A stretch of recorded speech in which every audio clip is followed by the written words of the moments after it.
Magkikita po tayo sa korte at sisiguraduhin ko lahat kayong responsable dito sa malversation ng 90 billion. Pakukulong ko kayo kung yan ang huling gagawin ko sa aking buhay sa mundong ito. Pero hindi po ako papayag na lulustayin nyo ang nakalaan para sa mahirap ng mga Pilipino. Tumawag po kayo, PhilHealth, dito kung sinasabi nyo ako'y nagsisinungaling. Sabihin nyo mali ako. At sabihin nyo kung ano yung more noble causes. At sabihin nyo walang linalabag na batas. Bukas po ang aming linya in the interest of fairness. Mga kabayan, matapang na hinamon ni Atty. Harry Roque ang mga kongresman at gabinete ni Pangulong Ferdinand Bongbong Marcos Jr. para sagutin at ipaliwanag sa korte ang mga anomalya na may kinalaman sa 90 billion malversation sa PhilHealth. Ito ay sa kabila ng mga kasong ibinibintang ng Quadcom dito kay Roque na may kaugnayan naman sa di umano ay pakikipagsabuatan niya sa illegal na pogo operation sa bansa noong panahon ni dating Pangulong Duterte. Matatandaan na hinamon ng ilang mambabatas partikular ang kampo ng Makabayan Black na umuwi na ng bansa si Roque para harapin ang mga kaso dito sa Pilipinas at huwag siyang mag-abogado kay PRRD habang nakakulong sa ICC dyan sa Dahig Netherlands ang dating Pangulo. Kahapon ay binanatan ni Roque ang ilang mambabatas na tumutulig sa kay PRRD at VP Sara Duterte, kaugnay naman sa mga ebidensya na hawak ng prosecutor ng ICC, kung saan ay may 43 biktima lamang ang war on drugs na ibinibintang kay PRRD. Ito ay malayo sa sinasabi ng ilang grupo at mambabatas na umabot daw ng nasa 30,000 ang mga nasawi sa nasabing AJK ni dating Pangulong Duterte. Kasi kapag 43, kayang-kayang litisin niya ng Pilipino na hukuman. Sa katunayan, isa ako sa naging prosecutor ng Maguindanao Massacre, 58 victims. At napakita natin na kaya ng ating hukuman na magbigay ng katarungan doon sa mga kaanak ng 58 victims. Dagdag pa ni Atty. Roque, hindi umano sapat ang bilang ng kasong isinampa upang ituring na malawakan o sistematiko ang ginawang pamamaslang. Dahil hindi naman talaga widespread, at kapag widespread, dapat po hundreds of thousands ang naging biktima, if not millions, gaya nung nangyari sa mga Hudyo noong World War II. No? Dahil kapag 43, kayang-kaya na yan ng mga domestic courts dahil ang ICC naman talaga, court of last resort. Ipinagtanggol naman ni Roque si VP Sara Duterte kaugnay sa sobra-sobrang bilang ng mga kaso na ibinabato kay PRRD.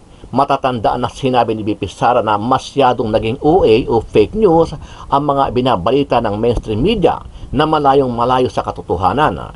Naniniwala si Roque na hindi sapat ang mga ebidensya para ipadala at litisin sa ICC ang dating Pangulo.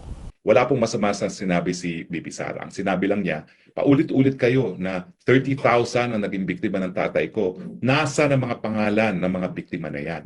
Bakit hindi nyo ilabas? Dahil kung wala namang 30,000, edi walang 30,000. Pangalawa, sinabi nila na 30,000 ang biktima and yet doon sa warrant of arrest, ang sinasabi ang biktima ay 43. O di ba ang laki naman ng diferensya ng 30,000 at saka 43? Hindi natin minamaliit yung 43, marami pa rin yan. Ang sinasabi nga natin, dahil ang karapatang buhay ang pinaka-importante sa lahat ng karapatan, isa lang, dapat maparusahan. Hindi po issue yon. Ang issue, sino dapat maglitis ng 43 at yung 30,000? Samantala, binatikos at bumaligtad naman ang grupo ng Makabayan Black sa pangunguna ni Franz Castro at Arlene Brosas dito sa kampo ni PBBM, kaugnay sa pangako ni Bongbong Marcos Jr. sa mga Pilipino na hanggang sa ngayon ay wala pang natutupad, partikular ang mataas na presyo ng mga bilihin, lalo na ang bigas. Ito ay sa kabila ng patuloy na pagtaas nito kabaligtaran sa sinabi at pangako ni PBBM doon siya ay nangangampanya pa sa nakaraang eleksyon. Tinuliksa naman ni House Deputy Minority Leader, ACT Teachers Party List Representative Franz Castro ang administrasyon ni Pangulong Ferdinand Marcos Jr. kasunod ng pagtaas ng datos na ito. Anya, ito ang tunay na mukha ng bagong Pilipinas, isang bansa kung saan dumadami ang nagugutom habang nagpapakasasa ang iilan. Taliwas din ang nakababahalang antas ng gutom sa mga ipinagmamalaking polisiya ng PBBM administration. Gayon din si sinasabing paglago ng ekonomiya. Nanawagan naman si House Assistant Minority Leader Gabriela Women's Party List Representative Arlene Brosas na kailangan ng mamamayan ng agarang kaluwagan, hindi na mga pangakong walang katuparan. Dapat din anyang alisin ang value-added tax o VAT sa mga pangunahing food items at isabatas ang 1,200 national minimum wage para matulungan ang mga pamilyang makayanan ang nagtataasang presyo ng mga bilihin. Wala pang pahayag ang Malacanang kaugnay ng issue. Ano ang masasabi mo dito, kabayan? Kung ikaw ang tatanungin, ano sa palagay mo ang mga magagandang accomplishment ni PBBM sa bansa kung meron man? Sama-sama nating panoorin ang buong video at pakicomment nyo po ang inyong mga reaksyon at sariling opinyon. Pero bago yan, sa mga hindi pa po nakasubscribe sa ating channel na Kabayan News PH, pakipindot po ang subscribe button at pakiclick na rin ang notification bell para lagi kayong updated sa mga bagong upload natin na legit at napapanahong balita. Maraming pong salamat. Hinamon ng isang makabayan black salon si Vice President Sara Duterte na harapin ang sariling kontrobersiya kaugnay ng mga paratang sa paggamit ng confidential funds nito. Ito ay matapos na questionin ng Vice Presidente ang 181 pieces of evidence na ipinresinta ng prosecution laban sa kanyang ama na si dating Pangulong Rodrigo Duterte na nahaharap sa reklamong crimes against humanity sa International Criminal Court dahil sa anti-drug war nito. Agad binatikos ni House Assistant Minority Leader Gabriela Women's Party List Representative Arlene Brosas ang mga pahayag ni Vice President Sara Duterte na tila nagsasawalang bahala sa mga ebidensyang ipresenta ng prosekusyon laban sa kanyang amang si dating Pangulong Rodrigo Duterte sa International Criminal Court o ICC. Kaugnay ito ng crimes against humanity na kinakaharap ni FPRRD bunsod ng kanyang anti-drug war. Ayon kay Congresswoman Brosas, hindi lang insensitive, kundi nagpapakita ito ng umani kawalan ng malasakit sa karapatang pantao at katarungan. Kwene-question ng Vice Presidente ang 181 pieces of evidence na prinisenta ng prosecution laban sa kanyang ama. Anya hindi ito makapagpapatunay sa alegasyong extrajudicial killings o EJKs sa Duterte's drug war. Giit naman ng Gabriela Women's Party List Representative, ang 43 kaso ay hindi lang basta numero kundi 43 pamilyang nawalan ng mahal sa buhay at patunay na may sistemang pumapatay. Sa halip din anyang tawaging bobo ang abogado, dapat harapin ng Vice Presidente ang sariling kontrobersyang kinakaharap nito, partikular na ang mga alegasyon ng maling paggamit at paglustay ng confidential funds nito. Hindi anya pwedeng itago ang katotohanan sa likod ng mga insulto at pag-iwas sa tunay na issue. Naniniwala si dating presidential spokesperson at ICC accredited lawyer, Attorney Harry Roque, na kayang litisin ng hukuman dito sa Pilipinas ang kasong isinampa laban kay dating Pangulong Rodrigo Duterte. Jed, ano yung ibinigay na punto ni Attorney Roque para sabihin niya na kayang litisin dito sa bansa itong kaso laban sa dating Pangulo? Aga bilang dating prosecutor sa Maguindanao Massacre case na mayroong 58 biktima, sinabi ni Attorney Harry Roque na napatunayan ng sistemang panghukuman dito sa bansang Pilipinas na kayang magbigay nito ng hustisya doon sa mga naulilang pamilya ng biktima. Ito ang paliwanag ng dating presidential spokesperson, kaya niya nasabing kayang litisin ng hukuman ng Pilipinas ang isang kasong may 43 biktima. Ipinunto niya ito bilang patunay na hindi kailangang dalhin sa isang dayuhang korte ang kaso ni dating Pangulong Rodrigo Duterte. March 14, formal nang ipinresenta ng International Criminal Court o ICC kay dating Pangulong Duterte ang mga kasong inihain laban sa kanya. Ayon kay Judge Julia Moto, kabilang dito ang 43 kaso ng pagpatay, kung saan 19 rito ay sa Davao Death Squad noong alkalde pa ang dating Pangulo at 24 naman mula sa war on drugs noong kanyang administrasyon. Kasi kapag 43, kayang-kayang litisin niya ng Pilipino na hukuman. Sa katunayan, isa ako sa naging prosecutor ng Maguindanao Massacre, 58 victims. At napakita natin na kaya ng ating hukuman na magbigay ng katarungan doon sa mga kaanak ng 58 victims.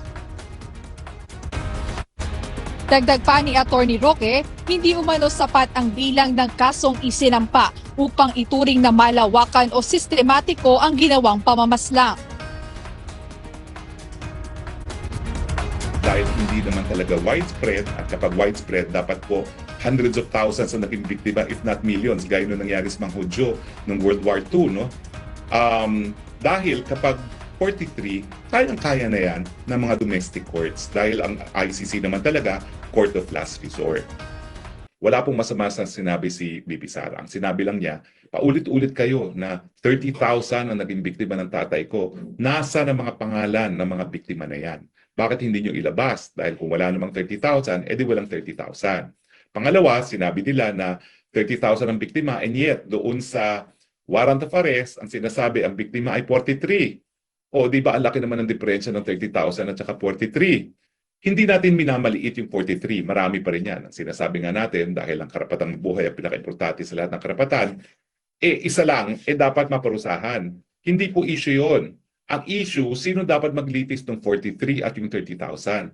Kasi kapag 43, kayang-kayang litisin niya ng Pilipino na hukuman. Sa katunayan, isa ako sa naging prosecutor ng Maguindanao Massacre, 58 victims. At napakita natin na kaya ng ating hukuman na magbigay ng katarungan doon sa mga kaanak ng 58 victims. So yun yung konteksto ng sinabi ni Inday Sara Duterte. No? Wala po siyang sinasabi na baliwala yung 43. Ang sinasabi lang niya, dahil hindi naman talaga widespread, at kapag widespread, dapat po hundreds of thousands na naging biktima, if not millions, gaya nung nangyari sa mga Hudyo noong World War II. No? Dahil kapag 43, kayang-kaya na yan ng mga domestic courts dahil ang ICC naman talaga court of last resort. Now, ano ba itong sinasabi na provisional remedy? Walang provisional remedy po, katumbas yan ng bail hearing kung mabibigyan ka ng panandaliang kalayaan habang dinidinig ang korte. Sa Pilipinas, ang tinitingnan natin talaga, flight risk ba yung akusado? Yan din po ang tinitingnan ng ICC. Pero sa ICC, marang mas madali talagang malaman kung flight risk siya kasi kung kukumpiskahin mo naman ang travel documents niya, wala nang mapupuntahan yan. Dahil bago ka naman makaalis ng Europe, kinakailangan sumakay ka ng barko, o kaya naman sumakay ka ng eroplano, hindi ka naman po pwedeng lumangoy. So pag wala ka ng travel document, mahirap ka na talagang bumiyahe. Now, ang isa pang tinitingnan nila is yung kung ano yung nasa sakdal ng krimen ka. Dalawa po kasi yan. Meron talaga yung core crimes ng ICC, yan yung war crimes, crimes against humanity, genocide, at saka aggression. Or kung ikaw ay akusado dahil dun sa act which would in any way defeat the administration of justice. Yan po yung mga contemptuous act. Ano yan? Yung mga pagpupalsify ng ebidensya, yung mga pananakot ng witnesses, yan po yung mga administration of justice offenses. No? At ang track record po ng ICC, wala pang akusado sa crimes against humanity at war crimes na nabigyan ng provisional release. Meron dun sa kaso ng Bemba, pero ang mga kasong yon hindi sila yung principal accused ng crimes against aggression, crimes against humanity, kundi sila yung mga offenses related to administration of justice, yung pamimeke ng ebidensya, yung pananakot ng mga witnesses. Okay? Ano pa ang tinitingnan ng korte? Number 3, pinaka-importante, saan? Siyempre, kung hihingi naman ng provisional release ang mga nanditong nakadetena sa dahig, gusto nila ibang lugar ng dahig. Now, hindi po pwedeng Pilipinas kasi hindi na naman miyembro ng ICC ang Pilipinas. At kaya nga sinasabi natin na hindi na dapat magtuloy itong kaso ni Presidente dahil matagal na tayong di miyembro. No? Nagsimula sila, 2 taon nang naging epektibo ang ating pagbibitiw. No? Dapat simulan ang preliminary investigation within 1 year. So, saan? Sino ang estadong tatanggap? Kasi kakaunti lang naman ang miyembro ng ICC eh. Sa ASEAN, iisa lang, ang Cambodia. Kung gusto ni Presidente na kaparehong klima, iisa lang yan na Southeast Asian country. Hindi naman member ang Indonesia, hindi naman member ang Thailand, hindi naman member ang Malaysia, hindi rin member ang Russia, hindi member ang China, hindi nga member ang Amerika. Gustuhin ba ni Presidente? Pero tingin ko hindi yan pupunta ng Amerika. Sabihin na natin China o Russia, hindi nga sila member. Siyempre, hindi siya po pwede ron. No? Sinong tatanggap? Siyempre. Now, at ang isa pang konsiderasyon, siyempre, ay ano pa ba yun? Nasabi ko na, no? Yung unang-una is yung flight risk, kung ano yung krimen, yung mga kondisyones. May mga kondisyones ang hukuman, siguro kasama dyan yung reporting sa isang officer ng court kung may kakayahan yung akusado na mag-comply sa mga conditions. Okay? Now, ang track record ko, sinabi ko na, wala pang naaakusa ng genocide, crimes against humanity, war crimes na nabigyan ng provisional liberty. Ang nabigyan lang ay yung mga accused of administration of justice offenses. So, well, anyway, bahala na kung sino yung magiging defense team na gumawa ng strategiya, pero siyempre, ang unang-unang gagawin nila susubukan nila ang provisional liberty, but to manage expectations, wala pa pong nabibigyan ng akusado for crimes against humanity ng provisional liberty. Well, anyway, sana po meron kayo napulot na karagdagang kaalaman, no? Dahil kaya naman natin ginagawa itong mga updates from The Hague para labanan ng fake news.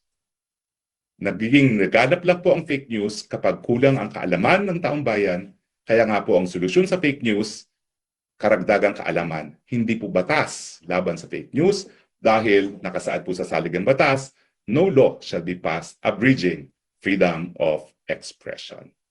Maraming salamat po sa inyong patuloy na pagtangkilik. Hanggang sa muli nating pagkikita, ito po ang inyong Spokes ng Bayan, reporting live from The Hague. I love you, Philippines. You're the only country that I have. You're the only country that I love. God bless the Philippines.